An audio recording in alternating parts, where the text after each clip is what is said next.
All right, we all know who you are. But go ahead and spell and pronounce your name and tell me your title. Teresa Weatherall Neal, Teresa Weatherall, Neal, and I am the superintendent of the Grand Rapids Public Schools. Feels good to say that. Feels awesome to say that. Yeah. How yeah. are you going to adapt to that being former superintendent in Yeah. just a few months? Yeah, not even a few months. It's actually weeks now. I think I'll adapt pretty well. I've been blessed, one, to sit in this seat. We have made so many changes, and I feel that I was the right person at the right time to lead the district. With some dicey waters for quite a few years. I think we're on the right track now. So I'm proud. I'm proud of the way I led. I'm glad you said that because I remember when, right before you came on board as superintendent, it was a tumultuous time for the district. Yeah. What was it like for you entering at that time when Great question. trust Great question. was in short supply, to be honest? Yeah, so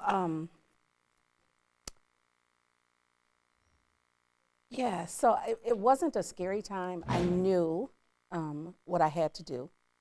I also knew what the district was like for years because I'd been in the system for 43 years, right? So that's a long time to be in the system. I've always been in central office, assistant superintendent for 2 previous superintendents. So I sat close enough to the seat without being in the seat. I had a great relationship with the employees. I knew that if we were going to make a change, it would only come through the employees. We have awesome people in the district, and I wanted them to stay with me, to help me turn it around. And so that's what I did, right? I leaned on our strengths, acknowledged our weaknesses, because we had to right the ship. And in order to do that, you have to make people whole. Were we able to satisfy everyone? Absolutely not. But I knew the first step was to begin healing. I had to go to the community. I had to go to sort of make wrong some of our rights, like the Heritage Hills, people that lived in the Heritage Hills, right? I wanted to embrace that community. They had been so loyal to the students in the district, and so I wanted to go and make that right. In your opinion, what was most lacking when you took the helm? I think it was vision. I think we lacked a vision. I think we were just all independent agents, and we were just going about our business instead of being a collective whole, a part of this community. And so I think that was it. We had to have a vision for the entire system, for everyone involved, and I think that was lacking. Vision's one thing, a plan is another, and you came up with that transformation Absolutely. And the transformation plan, although it was my baby, right, this middle of the night brainchild, but it also became the voice of the community, right? So I led the transformation plan and shared my vision, but it was flexible enough for everyone to have a voice. And so the transformation plan became the city's plan, right, and then the county's plan. So it wasn't just my plan, may have been my vision, may have been my dream, my thoughts, where I knew I wanted to go, but I had to make it flexible enough for everyone to get a voice. And what was your priority in that plan? The priority was to begin to listen to the people, right? This district belongs to all of us, everyone in this community, parents and students and staff members, our stakeholders in the community. And so it was to listen and find out, what do you want in your school system? Now, shortly after you became the full-time superintendent, because you were interim prior to, you wanted to right-size the district, as you I did. And it involved closing some schools. And that was really hard, but I told the board right from the very beginning, even as their interim superintendent, I am going to work to close schools. We had too many schools and we had fewer students. And the board agreed that that was okay to move forward. But I knew it had to be a community process. That was really hard to close 10 schools. And then to turn around and open new. So I knew I had to right-size the district in order for us to grow, right? And that's a hard concept sometimes for people to understand. One, you're going to close my school but open a new school. So that was one. The second is to get people to buy in which school. Everybody wants to close the school until it's my school, right? And that's a really emotional process to say that I'm going to close your school. But every school that I've attended in Grand Rapids Public Schools, and I've been here since 1963, we've closed it. I went to Madison Park Elementary, no longer exists. I went to South Middle, no longer exists. And my Creston High School, which I love, no longer exists. This building here? This building right here. But I knew that it was bigger than me. It was bigger than 5 families, 300, 500 families. In order to save the whole, we had to sacrifice. And sacrifice meant closing my beloved Creston. All these years later, roughly 6 years, 5 years later? It has been 5 years. I took the position as superintendent about 7.5 years ago. And so it's been a minute. How has that particular decision bared fruit in the district? It's been wonderful. You know, it's sometimes something that can be sad can open a new door for someone else. And when one of the young people, this is the nice thing, the flexibility about the transformation plan. A young person, a student, wrote a note and said, since you're closing Creston, because I was going to sell this building. And the student wrote a note and said, since you're going to close Creston, can we have it? Can we have it for city? And I said, what a great idea. Absolutely, you can have it, right? Because we didn't need the money. We wanted the money, but it was better for kids. And as a district, we had moved city, middle, high. Gosh, it started in the G building, right, years ago. But those students didn't have a permanent home. And so I thought, why not give it to them? What a wonderful idea, room to grow. And so that came from a student. That's their transformation plan. Wow, Can't take credit for that. It wasn't my idea to give the city this beautiful building. It came from a child. Now you mentioned money. Yeah, yeah. Right around the time you became superintendent, not just GRPS, but many districts in the state were dealing with some financial challenges. Yeah. You worked really hard to get a bond. I did. Tell me a little bit about that process and just how you feel about it now, how challenging it was, what you learned from it. I knew in order for us to become a great district, we had to have the support of the community. We needed that bond. And so there's a secret to that bond. I knew that I was going to work harder than anyone else, and I said, I will work harder than anyone in the district to get this bond passed. But don't give it to me if I haven't deserved it, right? So I knew, give me a couple years. Let me show you what I can do as your leader, and then give it to me. So the night of the bond, my chief of staff, Larry Johnson, who is a wonderful friend of mine, we were standing next to each other, and I told him, first of all, that I would only do it once. If the voters said no, I knew I was never going to go back again. We were going to make it work. But the other thing, I said, if this doesn't work, I'm going to walk away, right? I knew I was, because I couldn't finish a plan, so I knew they had to have the superintendent who could deliver them, right, get them across the finish line. And so there's a picture in the paper, and Larry and I are kind of, I'm talking to him, I'm saying, if this doesn't go, you know, I'm going to walk away, right? I'm not going to stay. Because I never wanted to get in the way of children. And I never wanted to get in the way of the progress of the district. And the only way we could move forward was with that bond. And so I was, so my career was in the fate of the voters that night as well. And only Larry Johnson and I knew that. And so when it passed, I thought, Lord, you must mean for me to stay. It was my way of saying, I'm staying, right? Well, now that was not that long ago. Yep. So what brings us to this decision now to walk away? That actually was, to me, quite a long time ago. It's been a few years. Just a few, though. Just a few. But I think that I've put the district on the right path, and I feel timing is right now. After 7.5 years, your next superintendent will just take it to the next level. I think timing is right for me to leave. I want to still be a member of the community. I still want to be the voice for people in need, but just ready to do it in a different way.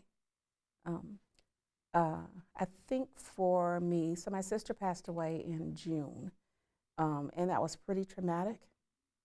Um, I'm sorry. yeah, and it's just 7 days a week. You must work 7 days a week in the Grand Rapids Public Schools. There's no other way to get the work done. But I want to find a little more of a work-life balance. Yeah. You seem at peace. Well, you know, I am a praying woman, and I prayed about it for a long time, and just looked for positive vibes from the universe, right? That this is the right thing for me to do. And I think that when you've worked your hardest, when you've done all that you can, never shortchange the district, not one day. In 43 years, you can be at peace when you make a decision, right? I will miss my kids, though. Yeah, I was just about to ask you that. Yeah. You're a mother, you're a grandmother, but you I love these kids. kids. Oh my gosh. Your babies. It is wonderful. So I will miss the kids most. The staff members here, you have never met people to work this hard, ever, ever. These people here, the children, the staff members, they are just top notch. And I think so I will miss them. And for the kids, I told my youngest daughter, I said, you know, how am I going to do this? I'm going to miss the kids. And she said, Mom, we need volunteers every day. How can you not volunteer, right? And so I'll still be connected. I will forever have a place in my heart for these kids. I see the emotion in your eyes Yeah, when you talk yeah, about the kids yeah, and the staff. yeah, yeah. Are you a little nervous about what comes next for the district? I'm not. I was. But I think my board did the right thing, right? We have a wonderful interim superintendent, Dr. Ron Gorman. He was the principal of this building. He has my total support. I want the community to support Dr. Gorman. And the kids love him. The kids love him. And when you can have children respond to you, you know something is right. Yeah. What would you consider your greatest successes as superintendent? Boy, there's been so many, but I think I would have to go with hope for children. I think that's one. But I also think that there's a greater gift, and that is belief in this community that these children are so worth it. Right? I thought you were going to say test scores are up, graduation rates are up. You know, they ebb and flow, and I think those are all wonderful things. I think they're all wonderful things. We had a plan, we worked the plan, we didn't deviate, right?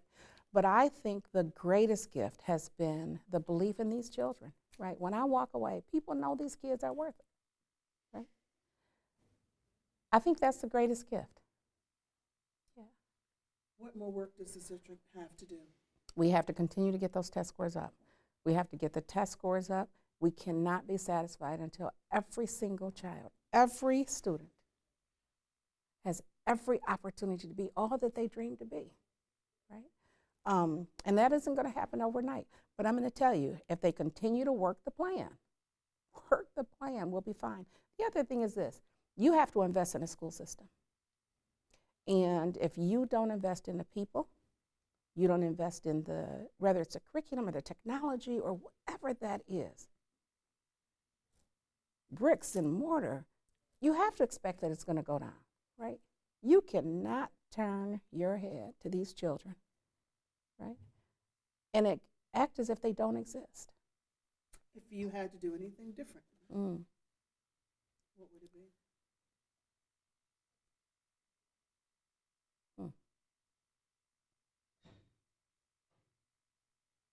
I don't know that I would do anything differently. I don't think that I would. I know I've made mistakes, but I've learned from mistakes. But even my mistakes, I always had the interest of the kids at heart.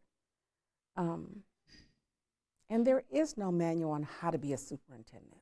I mean, people teach courses and things like that, but we're talking about children, right? They bring their worries to the district, their fears every single day. And so, because there is no manual, right, you have to bring it just day by day. So I take the mistakes that I've made. I own those mistakes. But I led loving the kids and loving the district. So. And to those who are huge supporters, and you have a lot, especially those kids who are hating to see you leave. Yeah. What do you want to say to them? I want to just let them know that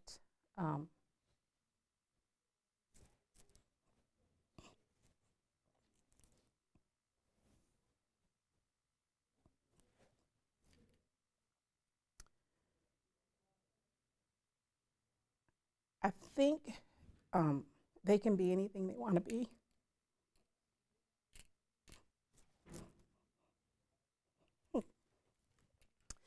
I think to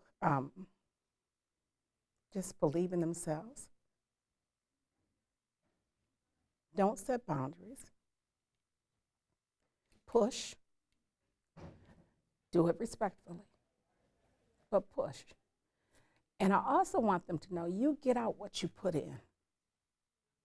If you bring your A game to school every single day, every day, teachers and administrators, the community, they'll respond to the A game, right?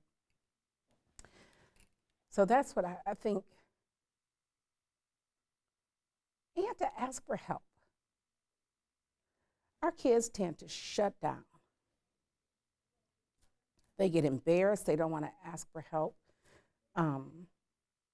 They try to read body language, right? And I don't want them to do that. I want them to reach out, ask someone to help you. But the other thing is, I'll be in the community. I still will fight for these kids. Yeah. Thank you. You know, I'm a crybaby. I am too. I am. You got me over here ruining my makeup. I am a crybaby, especially about my kids. Yeah. Anything else you want to add? I just would like to add, I thank the board, my board who hired me, for taking a chance on me.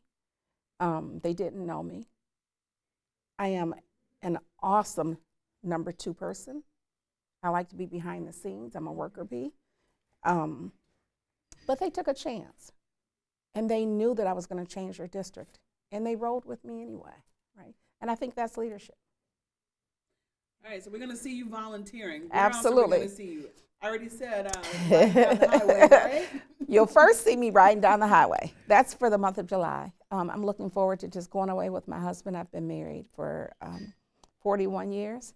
And so we're going to take the month of July and just go and be free. Not going to be driven by my calendar. So that's the first thing. And then after that, I will still participate in the community, looking forward to working with leaders in this community, volunteering in the district, sort of behind the scenes though. I really want to be here for Grand Rapids. I love Grand Rapids. I was born and raised here. I love all the things that we've been doing in the city, and so looking forward to that. Well, I know you'll continue to root for GRPS, and many of us will continue to root for you. Thank you. Thank you.